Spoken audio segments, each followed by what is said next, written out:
Hello friends, तर स्वागत आहे तुमचं आपल्या या यूट्यूब चॅनलवरती. मित्रांनो, चॅनलवर नवीन असाल तर चॅनलला सबस्क्राईब नक्की करा आणि अशाच अपडेट्स पाहत राहा. तुमचा नेमका अर्थ काय आहे? जान्हवी रागाने राजवीरला विचारते. नाही, तुम्ही सुंदर आहात, खूप सुंदर आहात, राजवीर शांतपणे म्हणतो. पण तुमच्या आधी मी अनेक सुंदर मुलींना भेटलो आहे, तरीही कधी माझं डोकं असं फिरलं नव्हतं. तुमच्यामुळेच हे सगळं घडतंय. तुम्हाला नक्की काय म्हणायचं आहे? जान्हवी चिडून विचारते. हेच की तुम्ही माझ्यापेक्षा पूर्णपणे वेगळे आहात. आपल्यात काही जुळत नाही. मला जे आवडतं ते तुम्हाला आवडत नाही. म्हणूनच मी विचार करत होतो की मला तुमच्यात नेमकं काय आवडलं. तुम्ही असं सगळं काम करता जे मला कधीच आवडायचे नाहीत. पण तरीसुद्धा तुमच्यातल्या सगळ्या वाईट गोष्टीसुद्धा मला चांगल्या वाटतात, राजवीर प्रामाणिकपणे म्हणतो. जान्हवी त्याच्याकडे रोखून पाहत म्हणते. कदाचित ऑपोजिट अट्रॅक्ट असं काहीतरी असावं, किंवा कदाचित तुम्ही मनाने खूप चांगले आहात. तुमच्यासारखी मनाने इतकी चांगली व्यक्ती मी याआधी कधीच भेटलो नाही. राजवीर तिच्याकडे पाहत म्हणतो. ठीक आहे, आता उगाच कव्हर करू नका. जे बोलायचं होतं ते तुम्ही आधीच बोलून झाले, असं म्हणत जान्हवी दुसऱ्या बाजूला वळून झोपते. अरे खरंच सांगतोय, तुम्ही खूप चांगले आहात, असं म्हणत राजवीर मागून तिला मिठीत घेतो. राहू द्या, जान्हवी थोडक्यात म्हणते. ठीक आहे, सोडून द्या. आता तुम्ही सांगा, राजवीर म्हणतो. काय? जान्हवी विचारते. तुम्हाला माझ्यावर प्रेम कसं झालं? राजवीर विचारतो. मलाही स्वतःलाच माहिती नाही. मलाच आश्चर्य वाटते की मला तुमच्यावर प्रेम कसं झालं. जान्हवी उत्तर देते. हे तर तुम्ही राग काढला, आता खरं उत्तर द्या, असं म्हणत राजवी तिला स्वतःकडे वळवतो. कोणीतरी जर इतकं लक्ष ठेवलं, मदत केली तर प्रेम होणारच ना, जान्हवी हळूच म्हणते. म्हणजे कुणीही असं लक्ष ठेवलं तर प्रेम होईल? राजवीर हसत विचारतो.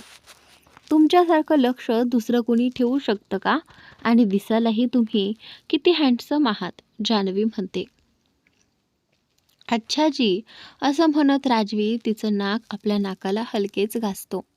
राजवीर झोपतो आणि जान्हवीला स्वतःवर ओढून आपल्या मिठीत घेतो. तो तिच्या ओठांवर आपले ओठ ठेवतो. जान्हवीही त्याला पूर्ण साथ देते. अचानक राजवीर तिच्या ओठांना हलकसं चावतो. अरे काय करता, दुखतंय, असं म्हणत जान्हवी त्याच्या छातीवर हलकं मारते. सॉरी, आता नाही करणार, राजवीर लगेच म्हणतो. तो पुन्हा तिच्या ओठांवर किस करतो. राजवीर आणि जान्हवीचे दिवस रात्र एकमेकांसोबतच जात होते. दोघंही एकमेकांच्या सोबतीचा मनापासून आनंद घेत होते. राजवीर सोबत राहताना जान्हवीने साखर नसलेली ब्लॅक कॉफी प्यायला सुरुवात केली होती, तर जान्हवीमुळे राजवीर मसालेदार जेवण खायला शिकला होता. दोघं बाल्कनीत बसून एकाच कपात कॉफी पीत राजवीर जान्हवीसोबत स्वयंपाक करत असे. आता तर तो जान्हवीच्या आवडीचे थोडेफार पदार्थ बनवायलाही शिकला होता. जान्हवीसुद्धा आता राजवीरसोबत जिमला जाऊ लागली होती. ऑफिसला येणं जाणं, जेवण, सगळा दिवस ते एकत्रच असत. इकडे कार्तिक आणि ऐश्वर्याच्या घरी लग्नाच्या सर्व विधी सुरू झाल्या होत्या. ऐश्वर्या खूप आनंदी होती, पण कार्तिकच्या चेहऱ्यावर मात्र समाधान नव्हतं. सुनीताजीसुद्धा या लग्नाबाबत फारशा आनंदी दिसत नव्हत्या. एकुलत्या एक मुलाचं लग्न असूनही त्यांचा चेहरा काळजीने भरलेला होता. आई, तुम्ही ताईजींना लग्नाचं आमंत्रण दिलंत का? कार्तिक विचारतो. तेच तर विचार करते, पण हिंमत होत नाही, सुनीताजी म्हणतात. आई, अजून वेळ आहे, कार्तिक म्हणतो. नाही रे, आता काहीच होऊ शकत नाही, सुनीताजी हताशपणे म्हणतात. तरीही सुनीताजी कार्ड आणि मिठाई घेऊन आशाजींच्या घरी जातात. आशाजी त्यांना दारातच थांबवतात. इथे कशाला आलात सुनीता? त्या कठोरपणे विचारतात. दीदी, कार्तिकच्या लग्नाचं आमंत्रण द्यायला आले होते, सुनीताजी नम्रपणे म्हणतात. माझ्याकडे वेळ नाही, मी काही दिवसांसाठी भावाकडे जाणार आहे. मी येऊ शकणार नाही, आशाजी स्पष्टपणे सांगतात. दीदी, तुम्ही माझ्यावर रागावला आहात का? कार्तिकला तर तुम्ही स्वतःचा मुलगाच मानता, त्याला आशीर्वाद द्यायला तरी या. सुनीताजी विनवणी करतात. यावंसं वाटतं, पण भावाच्या घरात नातवाचा जन्म झाला आहे, त्यामुळे जाणं शक्य नाही, आशाजी म्हणतात. तरीही प्रयत्न करा, सुनीताजी म्हणतात. पाहू, एवढंच उत्तर देत आशाजी आत निघून जातात. मिठाईसुद्धा न घेता डोळ्यात पाणी आणत सुनीताजी घरी परततात. काय झालं? सुनीलजी त्यांना उदास पाहून विचारतात. मी दीदीकडे गेले होते लग्नाचं आमंत्रण द्यायला, पण त्यांनी नकार दिला. घरातही येऊ दिलं नाही, मिठाईसुद्धा घेतली नाही, असं म्हणत सुनीताजी रडू लागतात. सुनीताजी, तुम्ही तुमचा मूड खराब करून घेऊ नका. घरात पाहुणे यायला सुरुवात झाली आहे. तुम्ही अशी उदास फिरत राहिला तर सगळे प्रश्न विचारतील, असं सुनीलजी सुनीताजींना म्हणाले. हो, सुनीताजी शांतपणे उत्तर देतात. त्यांना थोडा वेळ द्या, सगळं ठीक होईल, सुनीलजी समजावून सांगत म्हणाले. ऐश्वर्या, काहीतरी गोड तरी बनवायला शिक. मंजूजी ऐश्वर्याला म्हणाल्या. अरे आई, मी नुकतंच फेशियल केलं आहे, सगळं खराब होईल, ऐश्वर्या नाराजीने म्हणाली. पहिल्या स्वयंपाकात काय बनवणार आहेस? तुझ्या भाऊजाईकडून शिक, त्यांच्या घरात सगळ्यांना जे आवडतं ते, मंजूजी म्हणाल्या. हो, असं म्हणत ऐश्वर्याने मान डोलावली. मिशा बेटा, ऐश्वर्याला गोड पदार्थ बनवायला शिकव, मंजूजी मिशाला म्हणाल्या. हो काकीजी, मिशा म्हणाली. भाभी, कार्तिकला गोडात काय आवडतं? ऐश्वर्याने विचारलं. आईच्या हातचे लाडू त्याला फार आवडतात, मिशा उत्तरली. मग तेच मला शिकवा, ऐश्वर्या म्हणाली. ते मला जमत नाहीत, आणि खरं सांगायचं तर त्याला माझ्या हातचं काहीच विशेष आवडत नाही, आईच्या हातचंच त्याला आवडतं, मिशा हसत म्हणाली. काय? ऐश्वर्या आश्चर्याने म्हणाली. मी तुला खीर आणि हलवा बनवायला शिकवते. कार्तिकला हलवा आवडतो आणि आईबाबांना खीर, त्यामुळे दोन्ही शिकून घे, मिशा म्हणाली. ठीक आहे, ऐश्वर्याने मान्य केलं. त्या दिवशी ऐश्वर्याने खीर आणि हलवा दोन्ही बनवलं. ताऊजी, कसं झालंय ते सांगा, असं म्हणत तिने विनोदजींना विचारलं. खूप छान, विनोदजी म्हणाले. खरंच फारच छान बनवलं आहेस, वीणाजीही कौतुकाने म्हणाल्या. वीणाजी आणि विनोदजींनी ऐश्वर्याला शगुन दिला. हे काय देत आहे? मंजूजींनी विचारलं. पहिल्यांदाच आपल्या मुलीने काही बनवलं आहे, शुभचिन्ह तर द्यायलाच हवं, वीणाजी म्हणाल्या. राजवीर आपल्या लॅपटॉपवर काम करत होता, तेवढ्यात जान्हवी त्याच्यासाठी कॉफी घेऊन आली. घ्या तुमची कॉफी, असं म्हणत तिने कप टेबलावर ठेवला. ठीक आहे, पण आधी तुम्ही चव तरी बघा, राजवीर तिला प्रेमाने पाहत म्हणाला. तो जान्हवीचा हात धरून तिला स्वतःकडे ओढतो. जान्हवी त्याच्या मांडीवर बसते. नको, जान्हवी त्याच्या गळ्यात हात टाकत म्हणते. का नाही, राजवीर तिच्या गालावर किस करत विचारते. कारण आपण ऑफिसमध्ये आहोत आणि तुम्ही माझे बॉस आहात, हे सगळं शोभत नाही, जान्हवी म्हणते. तुम्ही काय बोलताय? मला काहीच आठवत नाही, मला फक्त एवढंच माहीत आहे की ही सुंदर मुलगी माझी गर्लफ्रेंड आहे, असं म्हणत राजवीर तिच्या ओठांवर हलकसं चावतो. हे काय करताय? जान्हवी त्याच्या छातीवर हलकसं मारते. घ्या कॉफी, चव बघून सांगा, असं म्हणत राजवीर कप तिच्या ओठांसवर धरतो. तुमच्यामुळेच मी एवढी कॉफी प्यायला लागले आहे, जान्हवी हसत म्हणते. थोडीशीच, असं म्हणत राजवीर तिच्या ओठांवर कॉफी लावतो. शेवटी कार्तिक आणि ऐश्वर्याच्या लग्नाचा दिवस उजाडला. मिशाने आधी माहेरी येऊन सगळ्या रीतिरिवाज पूर्ण केल्या आणि नंतर सासरी परतले. लाल जोड्यात ऐश्वर्या फारच सुंदर दिसत होती. वर मला झाली, फेरे झाले आणि अखेर निरोपाची वेळ आली. सगळ्यांच्या डोळ्यात अश्रू होते. आम्ही ऐश्वर्याला फार लाडाने वाढवलं आहे. कृपया तिची नीट काळजी घ्या. मनोजजी हात जोडून सुनीलजींना म्हणाले. हो, सुनीलजीही हात जोडून म्हणाले. काळजी घ्यावीच लागेल. त्यांची मुलगीसुद्धा तर आपल्याकडेच आहे. सुमित्राजी बाजूने बोलल्या. हे ऐकून सुनीताजींना फार वाईट वाटलं. त्यांनी शांतपणे हात जोडले आणि गाडीत जाऊन बसल्या. आम्हाला आता सून घरी घेऊन जायची घाई आहे. आम्हाला परवानगी द्या, सुनीलजी म्हणाले. ऐश्वर्याचे घरचे डोळ्यात अश्रू घेऊन आपल्या घरी परतले. ऐश्वर्याशिवाय घर किती सोनं सोनं झाले. तिच्याशिवाय कसं राहायचं? मनोजजी म्हणाले. हेच तर जगाचं रीत आहे.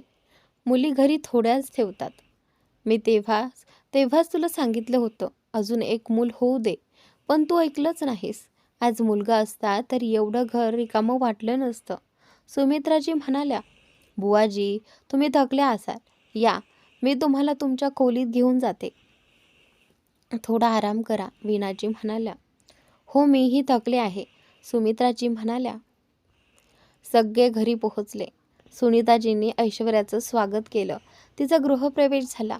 नवरा नवरीला देवघरात नेण्यात आलं आणि त्यांच्या हातून पूजा करून घेण्यात आली. मी खूप थकलो आहे, कपडे बदलून येतो, असं म्हणत कार्तिक निघून गेला. कार्तिक आपल्या खोलीत गेला. संपूर्ण खोली फुलांनी सजवलेली होती. हे आता कोणी केलंय? या सगळ्याची काय गरज होती? कार्तिक खोलीतील सजावट पाहून चिडून म्हणाला. संपूर्ण खोली त्याच्या कझिन्स आणि भावजयांनी सजवलेली होती. तो पटकन कपडे बदलतो आणि छतावर निघून जातो. ऐश्वर्या, तूही थकली असशील, चल मी तुला चेंज करून देते, असं कार्तिकची भावजई ऐश्वर्याला म्हणते. ऐश्वर्याचा जड लेहंगा काढून तिला लाल रंगाची साडी नेसवली जाते. खूप सुंदर दिसतेस तू. कार्तिक तुला पाहतच राहील, भावजई हसत म्हणते. भावजया ऐश्वर्याला पलंगावर बसून तिच्या डोक्यावर घुंगट ओढतात. हे दूध कार्तिकला दे, भाऊजे म्हणते. हो, ऐश्वर्या लाजत उत्तर देते. आम्ही कार्तिकला पाठवतो, त्याचं तर वाट पाहूनच होत नाहीये, असं म्हणत भाऊजया निघून जातात. ऐश्वर्याच्या गालांवर लाजेची लालसर छटा पसरते. ती घुंगट ओढून शांतपणे बसून कार्तिकची वाट पाहू लागते. दुसरीकडे सर्व मित्र कार्तिकभोवती जमून त्याची थट्टा करत असतात. सगळी तयारी झाली ना? काही विचारायचं तर नाही? हेल्प हवी असेल तर सांग, असं म्हणत सगळे त्याला चिडवतात. तेवढ्यात भाऊजी येते. बस करा आता, बिचाऱ्याला सोडा, त्याची बायको वाट पाहते, असं म्हणत सगळ्यांना बाजूला करते. कार्तिक खोलीत येतो. ऐश्वर्या घुंगट ओढून बसलेली असते. तो तिच्याकडे न पाहताच दुसऱ्या बाजूला जाऊन झोपतो. तूही झोप, खूप थकली असशील. मी सुद्धा खूप थकलो आहे, तो म्हणतो. ऐश्वर्या घुंगट उचलते. एकदा तरी पाहिलं असतं, ती हळूच म्हणते. झोप, मी खूप थकलो आहे, कार्तिक पुन्हा म्हणतो. दूध तरी प्या, ऐश्वर्या म्हणते. मला भूक नाही, तो उत्तर देतो. ऐश्वर्या त्याला मागून मिठी मारून झोपते. खूप थकलेले दिसताय तुम्ही, ती म्हणते. कार्तिक काहीच बोलत नाही. काही वेळाने तो तिचा हात अलगद बाजूला करतो. ऐश्वर्या तशीच झोपून जाते. सकाळी सुनीताजी ऐश्वर्याला तयार करून घुंगटात बसवतात. गावातील सर्व स्त्रिया तिचं मुंह दिखाईसाठी आलेल्या असतात. सुनीता, फारच सुंदर सून आणली आहेस तू, असं म्हणत एकामागोमाग एक स्त्रिया तिचं घुंगट उचलून कौतुक करतात. ऑफिसमध्ये नताशा येते. तिला पाहताच जान्हवीच्या डोळ्यात आश्चर्य आणि राग दोन्हीही दिसतात.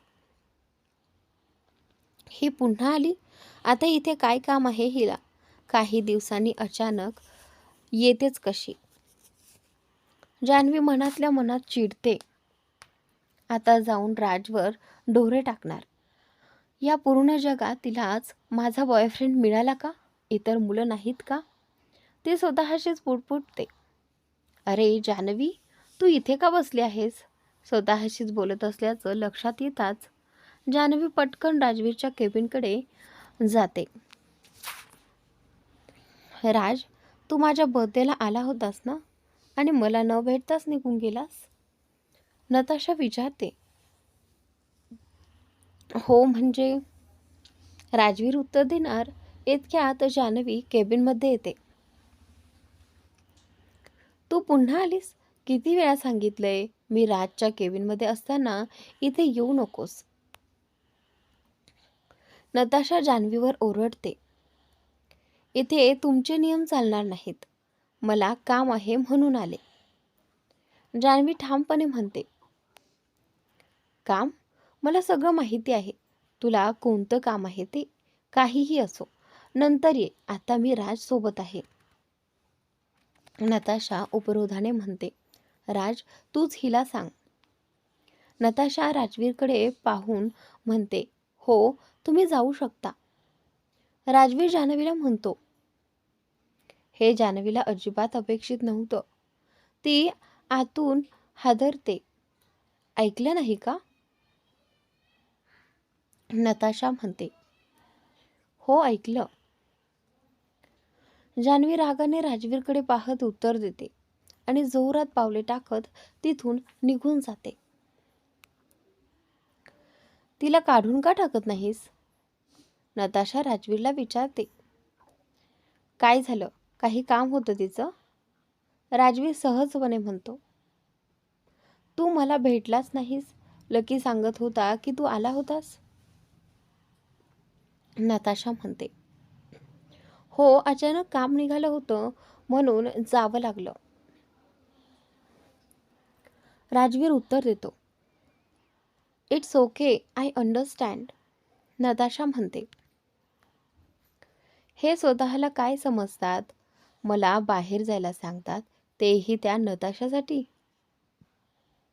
मला त्यांच्याशी बोलायचंच नाही. जान्हवी मनातल्या मनात संतापते. ती रागाने लालबुंद होऊन आपल्या डेस्कवर बसते. नताशा निघून जाताच राजवीर जान्हवीला फोन करतो. टेबलवरील फोन वाजतो. जान्हवी फोन उचलते आणि पुन्हा ठेवते. फोन कट केला? राजवीर स्वतःशीच म्हणतो. तो पुन्हा करतो. जान्हवी पुन्हा उचलते आणि पुन्हा कट करते. नंतर फोन बाजूला ठेवते. ही माझा फोन का कट करते? थोडी समजूतदार कधी होणार आहे का? नेहमी मुलांसारखं वागणं गरजेचं आहे का? राजवीर स्वतःशी चिडून बोलतो. तो पुन्हा फोन करतो, पण आता फोन लागतच नाही. फोन का लागत नाही?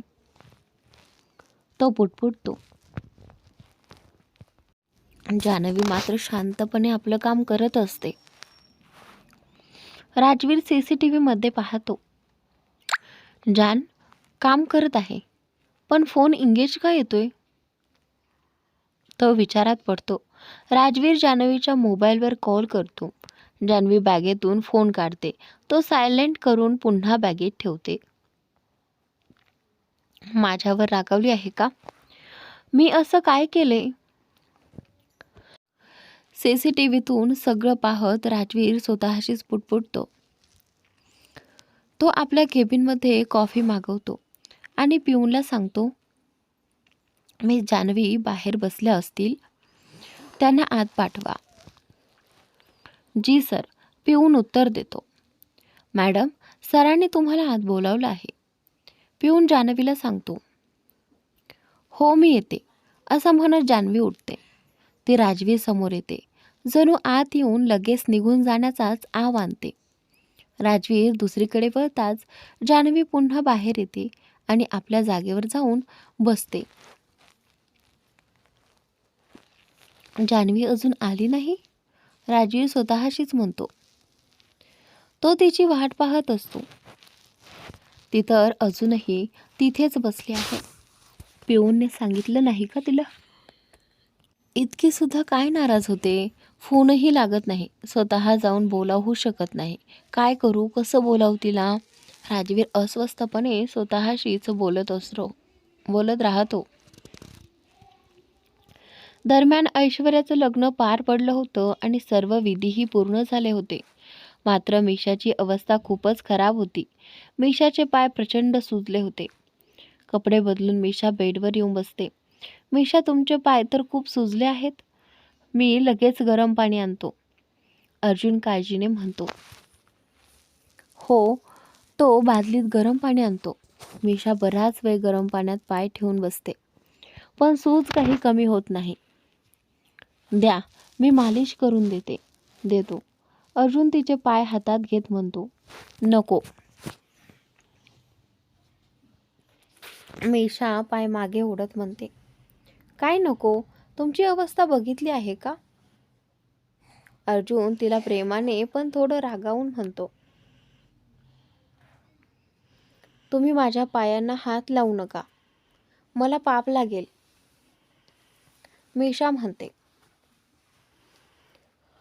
असं काही होत नाही, मी आधीही सांगितलंय, द्या पाय. अर्जुन समजावतो. तो तिच्या पायांना तेल लावून मालिश करू लागतो. बस करा, तुम्ही सुद्धा थकले असाल, मीशा म्हणते.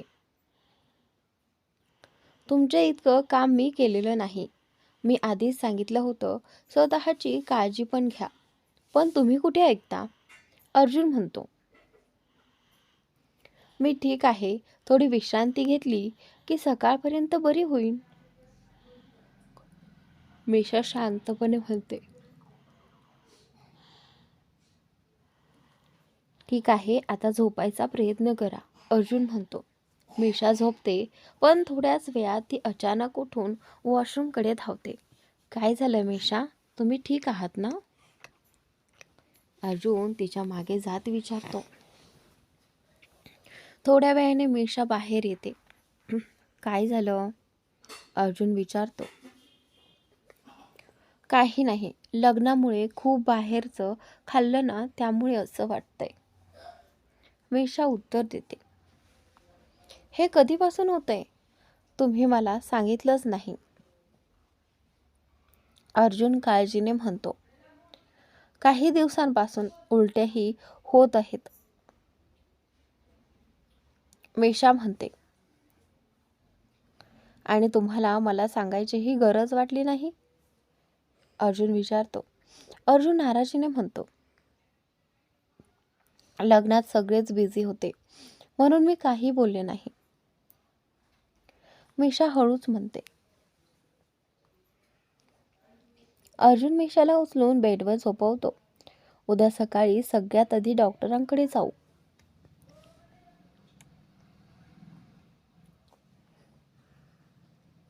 तो ठामपणे म्हणतो. मी ठीक आहे, फक्त बाहेरच्या खाण्यामुळे झालंय, आता बरं वाटतंय, मीशा समजावते. हो, सगळं ठीकच आहे, दिसतंय मला.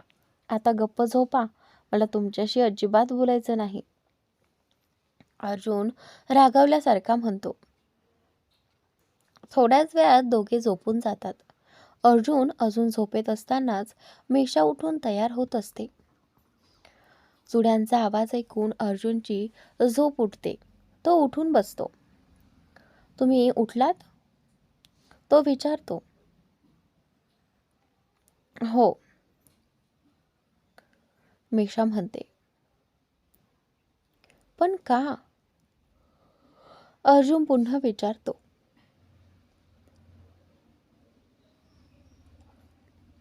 का म्हणजे काय? सकाळ झाली आहे, मीशा उत्तर देते. पण काल तुमची तब्येत ठीक नव्हती ना, अर्जुन म्हणतो. आता मी ठीक आहे, मीशा सांगते. अर्जुन उठून तिच्या जवळ येतो. मीशा, मला तुमची तब्येत अजूनही ठीक वाटत नाही, तिचा उतरलेला चेहरा पाहून तो म्हणतो. मी ठीक आहे, मीशा पुन्हा सांगते. चेहऱ्यावरून सगळं कळते. लग्नामुळे तुम्ही खूप थकल्या आहात आज आराम करा, खाली जाण्याची गरज नाही. मी आईला सांगतो, अर्जुन काळजीने म्हणतो. दादीबुवाही तर आहेत ना, मी खाली गेले नाही तर त्या उगाचच मला सुनावतील. मीशा अर्जुनला म्हणाली. मी त्यांना सांगून ठेवतो. अर्जुन म्हणाला. मी ठीक आहे, तुम्ही आंघोळ करून घ्या, मी पूजा करून लगेच येते. मीशा म्हणाली. ठीक आहे. अर्जुन म्हणत अंघोळीला गेला. अर्जुन अंघोळ करून बाहेर आला तेव्हा मीशा अजून आलेली नव्हती. मीशा अजून आली नाही, मी तिला सांगितलं होतं, पण ती माझं कुठे ऐकते. अर्जुन स्वतःशीच पुटपुटला. तो खाली गेला तेव्हा मीशा जेवण वाढत होती. मी तुला आराम करायला सांगितलं होतं ना, अर्जुन तिला म्हणाला. हो, मीशा उत्तर देत होती. तेवढ्यात सगळेच तिथे आले. सगळे जेवायला बसले. जेवण झाल्यावर अर्जुन म्हणाला. आई, मीशाची तब्येत 2 दिवसांपासून बरी नाही. मी तिला डॉक्टरकडे दाखवायचा विचार करतोय. ठीक आहे बेटा. वीणाजी म्हणाल्या. ठीक म्हणजे काय? हिला काय झालंय? सुमित्राजी विचारू लागल्या. काही नाही दादीबुवा, मी ठीक आहे. मीशा म्हणाली. ठीक आहे म्हणतेस? रात्री किती त्रासात होतीस तू. खरंच काही नाही का? अर्जुन रागात म्हणाला. आजकालच्या मुली थोडंसं काम केलं की लगेच आजारी पडतात. सुमित्राजी टोमणा मारत म्हणाल्या. बुवाजी, तुम्हालाही माहीत आहे, मीशा किती दिवसांपासून सतत काम करत आहे. अर्जुन म्हणाला. हो हो, ठीक आहे. तू ऑफिसला जा. कित्येक दिवस सुट्टीवर होतास. मीशाला तुझी आई घेऊन जाईल, सुमित्राजी म्हणाल्या. आणि त्यानंतर हो, मीच मीशाला डॉक्टरकडे घेऊन जाईन, वीणाजी म्हणाल्या. मीशा भांडी उचलून स्वयंपाकघराकडे जात होती. अचानक तिला चक्कर आली आणि ती खाली कोसळली. मीशा! अर्जुन धावत जाऊन तिला उचलून लागला आणि त्यानंतर ती बेशुद्ध झाली आहे. अर्जुन घाबरून वीणाजींना म्हणाला. अर्जुन मीशाला उचलून खोलीत घेऊन गेला आणि त्यानंतर लवकर डॉक्टरला फोन कर, वीणाजी म्हणाल्या.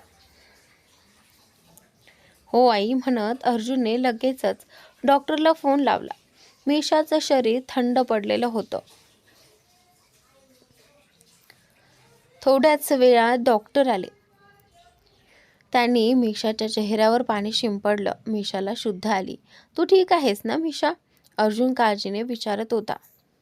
हो, मीशा अर्ध्या डोळ्यांनी म्हणाली. तुम्ही सगळे बाहेर जा, डॉक्टर म्हणाल्या. डॉक्टरांनी मीशाची नाडी तपासली आणि सगळ्यांना बाहेर पाठवून तिची तपासणी सुरू केली. तुला काय होतंय? डॉक्टरांनी विचारलं. चक्कर येते आणि मळमळल्यासारखं वाटतंय, मीशा म्हणाली. तुझे शेवटची पाळी कधी आली होती? डॉक्टरांनी विचारलं. पाळी? मीशा आठवण्याचा प्रयत्न करू लागली. आठवत नाही, डॉक्टरांनी विचारलं. नाही, मीशा म्हणाली. मागच्या महिन्यात आली नव्हती का? डॉक्टरांनी विचारलं. नाही, मीशाने उत्तर दिलं. तू लक्षच दिलं नाहीस, डॉक्टर म्हणाले. नाही, घरात लग्न होतं त्यामुळे सगळंच विसरले, मीशा म्हणाली. तुला खूप अशक्तपणाही आहे, त्यामुळे ही पाळी थांबली असावी, डॉक्टर म्हणाले. हो, मीशा म्हणाली. नाही तर तू गर्भवती सुद्धा असू शकतेस, डॉक्टर म्हणाले. काय? मीशा धक्क्यात अर्जुनकडे पाहू लागली. मी तुझा रक्त नमुना घेते, डॉक्टर म्हणाल्या आणि नमुना घेऊन बाहेर गेल्या. मीशाचा बीपी खूप कमी झाला होता म्हणून इंजेक्शन दिलं आहे. रक्त तपासणी केली आहे. थोड्याच वेळात रिपोर्ट येईल. तुम्ही माझ्या क्लिनिकमध्ये येऊन घेऊन जा, डॉक्टर अर्जुनला म्हणाले. हो, अर्जुन म्हणाला. तो डॉक्टरांना बाहेरपर्यंत सोडून आला. आता बरं वाटतंय ना बेटा? वीणाजी मीशाला म्हणाल्या. हो आई, मीशा म्हणाली. तू आराम कर, वीणाजी म्हणाल्या. डॉक्टरचा रिपोर्ट येईपर्यंत मी ऑफिसला जाणार नाही, अर्जुन म्हणाला. ठीक आहे बेटा, मीही तुझ्या सोबत येते, वीणाजी म्हणाल्या. हो आई, अर्जुन म्हणाला. वीणाजी बाहेर गेल्या. मी तुला आधीच आराम करायला सांगितलं होतं, तब्येत ठीक नाही, तरीही ऐकत नाहीस. आता माझं ऐकावंच लागेल, बेडवरून उठताना दिसलेस ना, मग पहाच, अर्जुन रागात म्हणाला. हो, मीशा हळूच म्हणाली. प्रेग्नंट? अर्जुनजींना खरंच मूल हवं असेल का? आपण कधीच या विषयावर बोललो नाही. त्यांना मूल हवं असतं तर त्यांनी कधीतरी बोललं असतं. मीशा विचारात हरवली होती. काय झालं? कुठे हरवली आहेस? अर्जुनने विचारलं. कुठेच नाही, मीशा म्हणाली. काय विचार करताय? अर्जुन मीशाला विचारतो. अर्जुनजींना सांगू का? मीशा मनातच विचार करते. पुन्हा कशात हरवलीस? अर्जुन तिच्याकडे पाहत म्हणतो. ते डॉक्टर काय म्हणत होत्या? मीशा थोडी अडखळत बोलते. काय म्हणत होत्या? अर्जुन काळजीने विचारतो. ते कदाचित असं होऊ शकतं की मीशाचा आवाज थरथरतो. काय होऊ शकतं? लवकर बोल. काही गंभीर आहे का? अर्जुन घाबरून विचारतो. नाही, असं काही नाही. कदाचित मी प्रेग्नंट असू शकते, मीशा हळूच म्हणते. काय? अर्जुन आश्चर्याने तिच्याकडे पाहतो. पक्क नाही, फक्त शक्यता आहे. कदाचित नसेलही. मीशा लगेचच जोडते. का? तुला आता बाळ नकोय का? अर्जुन शांतपणे विचारतो. तुम्हाला काय वाटतं? मीशा त्याच्याकडे पाहून विचारते. मला तर अजिबात अडचण नाही. आपण मम्मी डॅडी होणार असू तर मला खूप आनंद होईल, अर्जुन हसत म्हणतो. कदाचित असंच असेल, मीशा हळूच म्हणते. यापेक्षा आनंदाची गोष्ट दुसरी कोणती असू शकते? अर्जुन प्रेमाने म्हणतो. मीशा अर्जुनच्या छातीवर डोकं टेकवते. थोड्याच वेळात इंजेक्शनमुळे तिला झोप लागते. तेवढ्यात डॉक्टरांचा फोन येतो. अर्जुन लगेच फोन उचलतो. रिपोर्ट्स तयार आहेत, तुम्ही येऊन घेऊन जा, डॉक्टर सांगतात. ठीक आहे, अर्जुन उत्तर देतो. तो मीशाला नीट झोपवून बाहेर येतो. आई, रिपोर्ट्स आलेत, चला, तो वीणाजींना म्हणतो. हो, वीणाजी म्हणतात. वीणाजी आणि अर्जुन डॉक्टरांच्या क्लिनिकमध्ये जातात. इकडे कार्तिक आपलं सामान पॅक करत असतो. ऐश्वर्या मागून येऊन त्याला मिठी मारते. इतक्या लवकर का जातोयस? अजून काही दिवस थांबला असतास, ती उदासपणे म्हणते. कार्तिक तिचे हात दूर करत तिच्याकडे वळतो. मी नोकरी करतोय, सगळं माझ्या इच्छेप्रमाणे चालत नाही.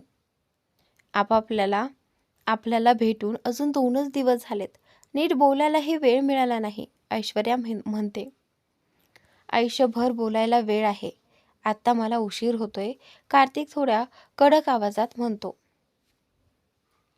जाणं खरंच इतकं गरजेचं आहे का? ती विचारते.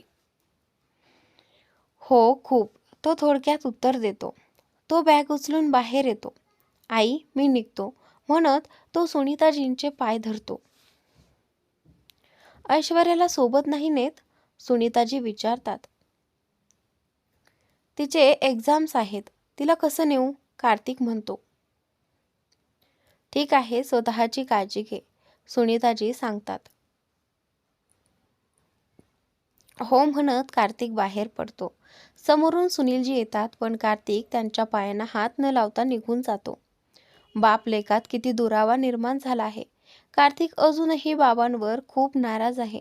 सुनीताजी मनात विचार करतात. ऐश्वर्या कार्तिकच्या जाण्याने फार उदास होते. कार्तिक आशाजींकडे जातो. तो त्यांचे पाय धरतो. नेहमी आनंदी राहा, त्या त्याला आशीर्वाद देतात. तुम्ही सुद्धा माझ्यावर नाराज आहात का? कार्तिक विचारतो. नाही रे बेटा, यात कुणाची चूक नाही, परिस्थितीच तशी होती, आशाजी समजावून सांगतात.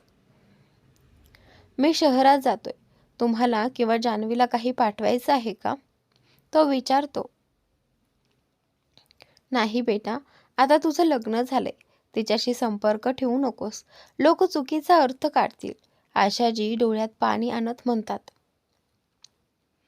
पण ताई, आम्ही लहानपणापासून मित्र आहोत, कार्तिक म्हणतो.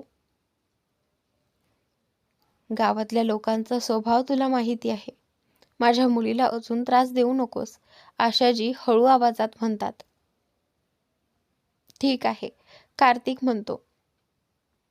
तो तिथून निघून जातो. ताई माझ्यावर खूप नाराज आहेत. जान्हवीही माझ्यावर नाराज असेल का? ती आता माझ्याशी बोलणार नाही का? आधी जाऊन तिलाच भेटतो. तीही रुसली असेल तर तिला कसं मनवायचं? कार्तिक मनातच विचार करत पुढे जात राहतो.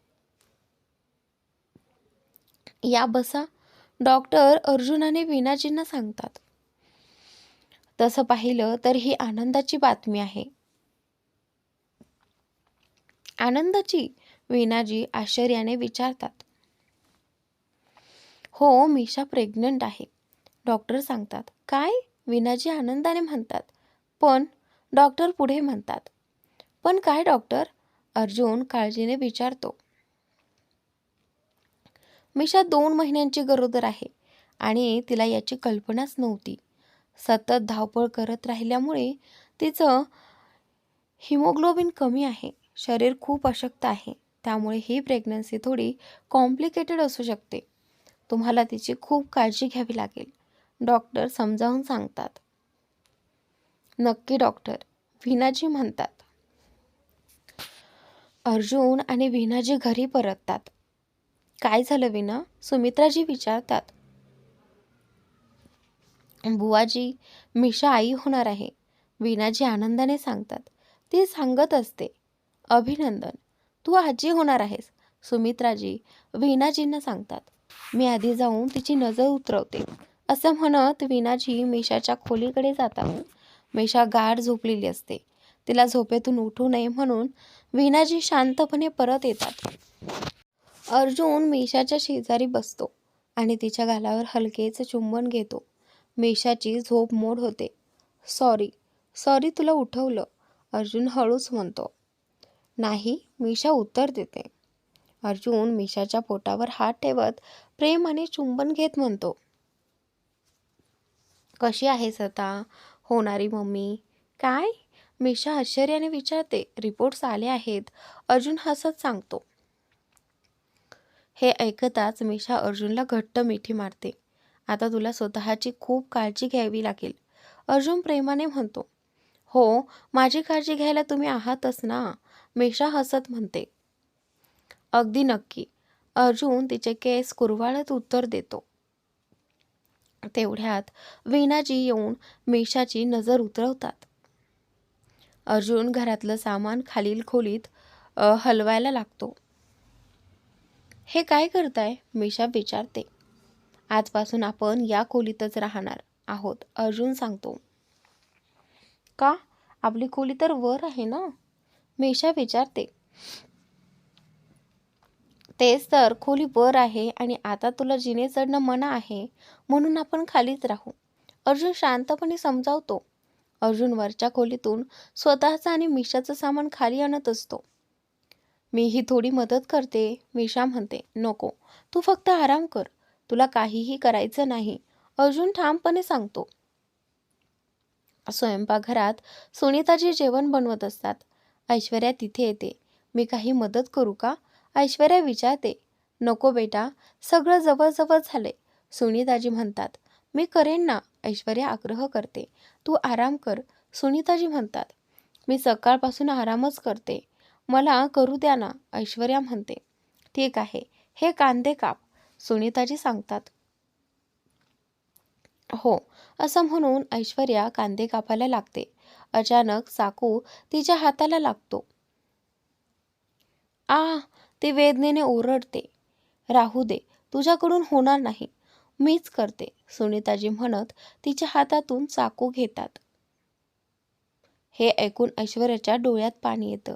ती थेट आपल्या खोलीत जाते, दार बंद करते आणि बेडवर पडून जोरजोरात रडू लागते. ऐश्वर्याला लहानपणापासून खूप लाडात वाढवलं गेलं होतं. घरातली ती एकुलती एक मुलगी होती. आई वडील तिची प्रत्येक इच्छा पूर्ण करत. काही नकार दिला तरी ती वीणाजी आणि विनोदजींकडून ते करून घेत असे. स्वयंपाकघरात तर तिने कधी पाऊलही ठेवलं नव्हतं. दादी बुवा काही बोलल्या तरी ती त्यांना उलट उत्तर देई किंवा दुर्लक्ष करून निघून जाईल. सुनीताजी तिला जेवायला बोलवतही नाहीत. ती जेवणार नाही का? सुनीलजी विचारतात. तिच्यासाठी वेगळं काढून ठेवले, मन झालं की खाईल, सुनीताजी उत्तर देतात. तुम्ही एवढ्या रागात का आहात? सुनीलजी विचारतात. तुम्ही पाहिलत ना, कार्तिक आपल्यावर किती नाराज आहे, सुनीताजी म्हणतात. काही नाही, थोड्या दिवसात सगळं ठीक होईल, सुनीलजी समजावतात. तो खुश नाही. आपण तेव्हा नकार दिला असता तर बरं झालं असतं, सुनीताजी खिन्नपणे म्हणतात. असा विचार करू नका. ऐश्वर्या आता या घराची सून आहे, सुनीलजी म्हणतात. काय वाटलं होतं आणि काय झालं? सुनीताजी हळूहळू हळहळ व्यक्त करतात. रात्रीच्या जेवणासाठी वीणाजींनी खूप पदार्थ बनवलेले असतात. इतकं गोड आज कोणत्या आनंदात बनवलंस? विनोदजी विचारतात. आपण आजोबा होणार आहात, वीणाजी हसत सांगतात. अभिनंदन. मग तुम्हीही आजी होणार आहात, म्हणूनच आज इतक्या आनंदात आहात, विनोदजी म्हणतात. अर्जुन, मेषासाठी जेवण खोलीत घेऊन जा, वीणाजी सांगतात. त्या अर्जुन आणि मिशासाठी जेवण वाढतात. मी तिच्या आवडीचा हलवा बनवला आहे, वीणाजी म्हणतात. हो आई, अर्जुन उत्तर देतो. अर्जुन जेवण घेऊन खोलीत येतो. बाहेरच जेवूया ना, आता मी बरी आहे, मिशा म्हणते. मला माहीत आहे, पण फार दिवसांनी आपल्याला एकत्र जेवणाची संधी मिळाली आहे, अर्जुन हसत म्हणतो. तो स्वतःच्या हाताने मेषाला जेवू घालतो. दादीबुवा रागवल्या नाहीत ना, मेषा विचारते. कशासाठी? आपण जेवण आत घेऊन आलो आहोत म्हणून, मेषा हळूच म्हणते. नाही, ती का रागावेल? अर्जुन मेषाला आपल्या मिठीत घेतो. थँक्स मिशा, आज मी किती आनंदी आहे हे शब्दात सांगू शकत नाही, अर्जुन भावुक होऊन म्हणतो. मी सुद्धा, मेषा हसत उत्तर देते. पण एक गोष्ट मनाला लागून राहिली आहे, अर्जुन थोडा गंभीर होत म्हणतो. काय झालं? मेषा विचारते. तू 2 महिन्यांची गरोदर आहेस आणि मी मी अजिबात लक्षच दिलं नाही, अर्जुन अपराधी भावनेने म्हणतो. अहो, मला सुद्धा कळलंच नाही, मेषा शांतपणे म्हणते. असं कसं? शरीरात काहीतरी बदल जाणवले नसतील का, अर्जुन विचारतो. मला वाटलं थकव्यामुळे असं होत असावं, मेषा म्हणते. लग्नाच्या धावपळीत तुझं लक्षच गेलं नसेल, आपण आधीच खूप दुर्लक्ष केलं आहे, आता आणखी नाही, अर्जुन ठामपणे म्हणतो. हो, मी आता स्वतःची नीट काळजी घेईल, मेषा म्हणते. राजवीर मिस मेहतांना कॉल करून आपल्या केबिनमध्ये बोलावतो. जी सर, बोलावलं होतं, मिस मेहता विचारतात. या प्रोजेक्टच्या फायनल फाईल्स तयार झाल्या का, राजवीर विचारतो. जवळजवळ पूर्ण झाल्या आहेत सर, फक्त मी जान्हवीकडे एक फाईल आहे, ती मिळताच मी तुम्हाला देतो, मिस मेहता सांगतात. ठीक आहे, तिला आत पाठवा आणि विचारा अजून किती काम बाकी आहे, राजवीर म्हणतो.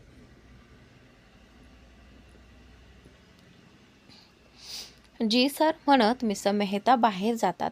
मिस जान्हवी आत या, ते सांगतात. जी, जान्हवी उत्तर देते. मला आत बोलवण्याचा हा नवा मार्ग काढलाय यांनी, जान्हवी स्वतःशीच पुटपुटते. जान्हवी केबिनमध्ये येते. सर, तुम्ही विचारत होता की फाईलचं किती काम बाकी आहे, मिस मेहता सांगतात. आताच तर तुम्ही फाईल दिली होती, जान्हवी आश्चर्याने म्हणते. एवढं काही मोठं काम नाही की 2 दिवस लागावेत, मिस मेहता थोडेसे चिडून म्हणतात. तुम्ही जा मिस मेहता, मी बघतो, राजवीर मध्येच म्हणतो. जी सर म्हणत मिस मेहता निघून जातात. जान्हवी ही बाहेर जायला वळते. तेवढ्यात राजवीर पटकन खुर्चीतून उठतो, पुढे येतो आणि जान्हवीचा हात धरून तिला थांबवतो. तुम्ही कुठे चाललात, तो विचारतो. माझा हात सोडा, जान्हवी हात सोडवण्याचा प्रयत्न करत म्हणते.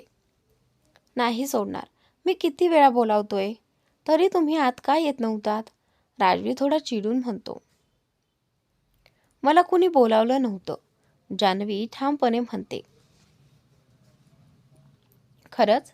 तुमचा फोन बंद येत होता, राजवीर म्हणतो. मला माहीत नाही, तुमच्याच फोनमध्ये काहीतरी प्रॉब्लेम असेल, जान्हवी उत्तर देते. असं काही नाही, राजवीर म्हणतो. माझा हात सोडा, मला खूप काम आहे, जान्हवी म्हणते. द्या, मी करून देतो, राजवीर म्हणतो. नको, मला तुमच्या मदतीची गरज नाही, जान्हवी स्पष्टपणे म्हणते. एवढा राग? राजवीर विचारतो. सोडा मला, जान्हवी चिडून म्हणते. तेवढ्यात राजवीर मागून तिला मिठी मारतो. नाही सोडणार. तुम्ही इतक्या रागवता का? तो विचारतो. तुम्हाला तर मी नकोच होते ना, मग आता मला काय अडवताय? जान्हवी तिखटपणे म्हणते. मी असं कधी म्हटलं? राजवीर आश्चर्याने विचारतो. जान्हवी त्याच्या पकडीतून सुटते आणि त्याला हलकेच मागे ढकलते. माझी ड्युटी संपली आहे, मी घरी जाते, ती म्हणते. चला मग, राजवीर म्हणतो. मी एकटी जाईन, जान्हवी उत्तर देते. मी सुद्धा येईनच ना, राजवीर म्हणतो. मी माझ्या फ्रेंडसोबत जाईन, जान्हवी म्हणते. कोणता फ्रेंड? राजवीर चिडून विचारतो. ऑफिसमधला फ्रेंड, जान्हवी उत्तर देते. जान, असं करू नकोस, राजवीर विनवणीने म्हणतो. का करू नये? तुम्ही करता ते बरोबर आणि मी केलं तर चूक, जान्हवी संतापून म्हणते. मी काय केलं? राजवीर विचारतो. खरंच माहीत नाही, इतकेही भोळे बनू नका. नताशासमोर किती रुबाब दाखवत होतात, जान्हवी रागाने म्हणते. आणि आजचा भाग इथेच संपतो. पुढील भाग नक्की पहा.